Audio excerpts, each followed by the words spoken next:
صحیح بخاری کے انصار حضرت محمد سے نکاح کے وقت حضرت عائشہ کی عمر 6 سال تھی اور نبی کی عمر 53 سال تھی،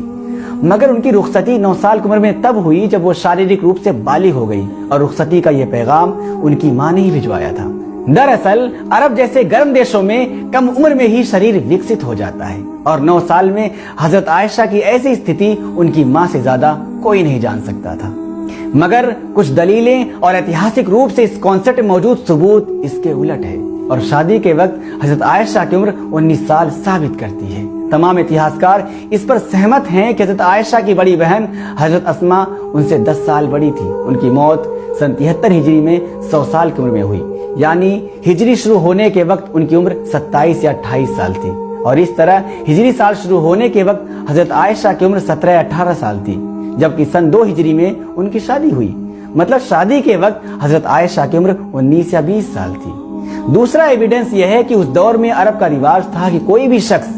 15 سال کی عمر سے پہلے کسی بھی جنگ میں شامل نہیں ہو سکتا تھا، اور یہ بات کئی حدیثوں سے ثابت ہے، یہاں تک کہ خود بخاری شریف حدیث نمبر 2664 میں ابن عمر کا اگزامپل موجود ہے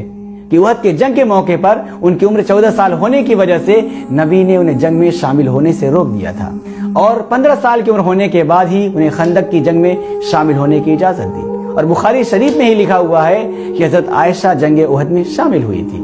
جنگ احد 3 ہجری میں ہوئی، یعنی 2 ہجری میں اپنی رخصتی کے وقت وہ 14 سال کی عمر کو پار کر چکی تھی، تبھی تو 3 ہجری میں 15 سال کی عمر پار کر کے جنگ میں شامل ہو سکی۔ تیسرا پروف ہے کہ زیادہ تر اسلامی اسکالرز کی رائے ہے کہ سورہ قمر کا نزول ہجرت سے 8 سال پہلے ہوا، اور ہجرت کے دوسرے سال میں حضرت عائشہ کی رخصتی حضرت محمد کے گھر ہوئی۔ سورہ قمر حضرت عائشہ کی شادی سے 10 سال پہلے نازل ہوئی تھی۔ جاننے والی بات یہ ہے کہ سورہ قمر حضرت عائشہ کی شادی سے 10 سال پہلے نازل ہوئی تھی، یعنی اگر سورہ قمر کے نزول کے وقت حضرت عائشہ 8 یا 9 سال کی تھی تو 10 سال بعد اپنی شادی کے وقت 18 یا 19 سال کی ہو گئی تھی۔ اس طرح تمام پروفز یہ بھی ثابت کرتے ہیں کہ حضرت عائشہ کی رخصتی نبی کے گھر 2 ہجری میں ہوئی، یعنی حضرت عائشہ 19 سال کی ہو چکی تھی جب ان کی رخصتی ہوئی تھی۔ خیر، 53 سال کے نبی سے 19 سال کی حضرت عائشہ کی شادی بھی آج کے نئے دور میں تھوڑی اٹپٹی لگے گی، مگر اس دور میں عام بات تھی، اور شادی ایک اسٹریٹجی کے تحت ہوئی، اسے سمجھنا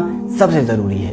اور یہ بھی صاف کر دیا جائے کہ شادی کا مقصد کیا تھا۔ نپر شرما جیسی گندی یون کنٹھت اور دماغ میں ہر وقت سیکس لے کر گھومنے والے لوگ اس شادی کا مقصد صرف فزیکل ریلیشن سے جوڑ کر ہی دیکھ سکتے ہیں، لیکن اس شادی کا مقصد اسلام کے پھیلاؤ کے اہم مقام کو حاصل کرنا تھا۔ پیارے نبی حضرت محمد کو دنیا کا سب سے بڑا بھوشوکتا کہا جاتا ہے، اور قیامت تک کے دنیا کے سارے بدلاؤ کی انہوں نے گھوشنائیں کر دی ہیں جو سچ ثابت ہوتی جا رہی ہیں۔ اسلام کے سمبندھ میں اپنی بات کیسے اس کا وستار ہو، اس کی رڑنیتی کے تحت ایک ایسی شخصیت کی ضرورت محسوس ہوئی جو نبی کے سب سے قریب ہو اور اس کا کہنا ہر کوئی مانے، ساتھ ہی ساتھ جو نبی کے دنیا سے جانے کے بعد لمبے سمے تک اسلام کے وستار کی باغ ڈور سنبھالتا رہے۔ حضرت عائشہ نے حضرت محمد کے بعد یہ کام بخوبی کیا اور اسلام کا وستار ہوتا چلا گیا۔ یہ شادی اسی رڑنیتی کے تحت تھی، اور اس کا نتیجہ یہ نکلا کہ حضرت محمد کے بعد بھی پوری دنیا میں اسلام تیزی سے پھیلا، اور آج دنیا کا سب سے بڑا دوسرا دھرم سب سے کم وقت میں بن گیا۔